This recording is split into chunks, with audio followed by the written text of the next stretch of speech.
Привет всем, меня зовут Артем Жульев, это очередное видео для моего YouTube канала. Сегодня мы продолжим говорить о том, что влияет на ваш выбор того или иного звукоряда в разных аккордовых последовательностях. В прошлый раз мы говорили о натуральном миноре. Если вы еще не видели это видео, вы можете перейти по ссылке и посмотреть его. Сегодня мы поговорим о том, где и когда возможно использовать фригийский лад, фригийский минор. И нужен ли он нам вообще? Сейчас на экране вы видите ми минор фригийский. Напоминаю, что он родственник натурального минора, но с пониженной второй ступенью. Также он большой родственник мажорного лада или ионийского лада. Вы видите, что он строится от третьей ступени мажорной гаммы. Где же применить фригийский минор? Прежде чем мы начнем, хотелось бы повторить основную идею предыдущего видео. Прежде всего, что нужно понимать?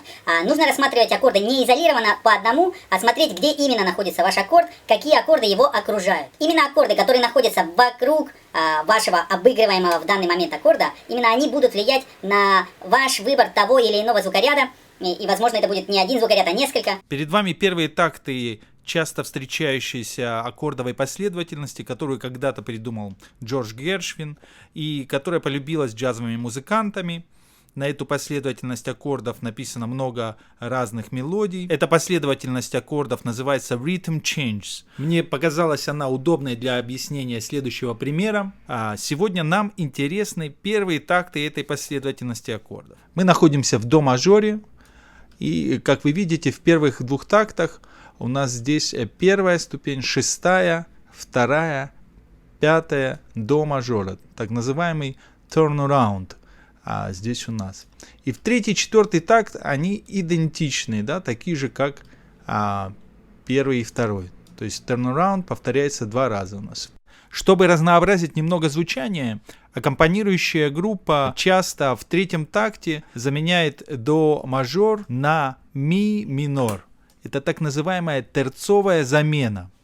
Почему на ми минор? Если мы посмотрим на эти два аккорда, мы увидим, что у них очень много общего. У них целых 3 ноты совпадают. Фактически ми минор септ это такой до мейджор с 9 ступенью. До, ми, соль, си, ре.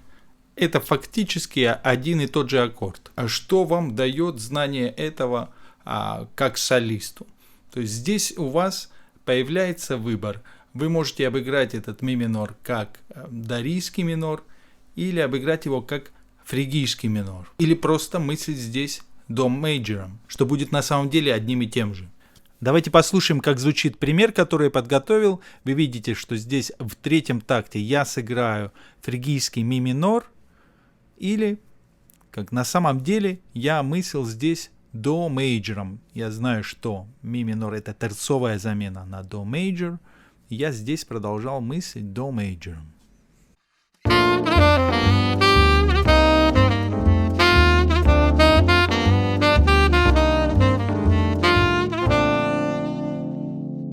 Не могу не упомянуть, что существует большое количество возможных аккордовых замен в данной аккордовой последовательности Rhythm Changes, но сегодня мы рассматриваем это именно через призму фригийского минора, поэтому других возможных аккордовых замен сегодня мы касаться не будем. Еще один пример. Сейчас вы видите на экране последние 8 тактов композиции All of Me. Мы находимся в до мажоре.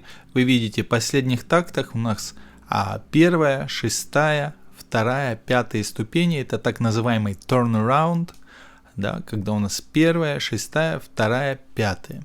И вот до этого, до этих двух тактов, перед этим тоже вот здесь тоже мог бы быть turnaround, могла бы быть первая ступень, шестая, это и есть шестая, да, до мажора, вторая, пятая. Но чтобы не повторять все время до, чтобы немножко разнообразить, в этой версии гармонии здесь поставили ми минор, терцовая замена, просто заменили до мейджор на ми минор. Иногда будете встречать, например, в этой же композиции может быть здесь наоборот до мейджор быть в этом месте, и здесь может быть ми минор, просто меняются местами, просто чтобы не повторять все время один и тот же тонический аккорд, чтобы дать немножко другую окраску. Опять-таки для вас, как для солиста, это означает, что на этот ми минор вы смело можете использовать ми минор фригийский или, проще говоря, до мейджор.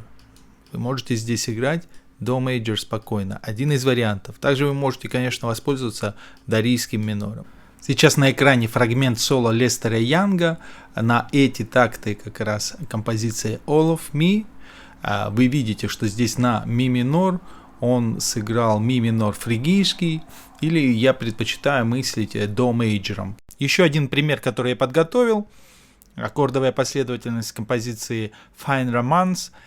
Здесь та же история, терцовая замена ре мейджора на фа диез минор. Давайте послушаем, как будет звучать фригийский минор. Или опять-таки повторюсь, ре мейджор, сыгранный на фа диез минор.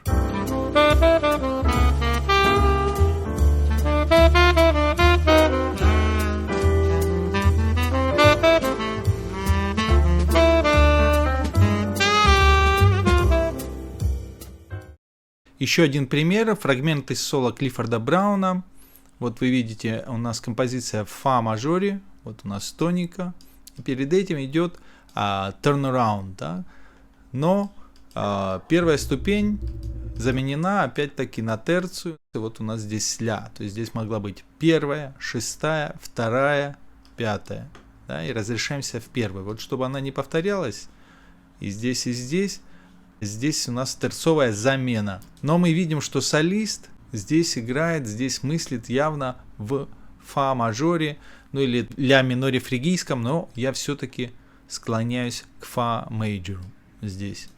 Еще один пример возможного использования вами фригийского минора, когда следующий аккорд после обыгрываемого вами минора содержит в себе ноту, которая будет второй низкой по отношению к вашему минору. Это тот момент, когда стоит задуматься о возможном использовании фригийского минора.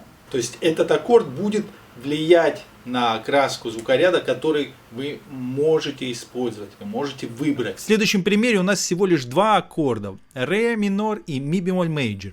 Вот этот ми бемоль мейджор, он как бы будет передавать свои свойства ре минору. Он будет влиять на него, и один из возможных звукорядов в данном случае будет фригийский минор. На самом деле ре минор тоже влияет на ми бемоль мейджор и будет передавать ему свои свойства, но об этом мы поговорим в другой раз. Давайте послушаем, как звучит фригийский минор в данном случае.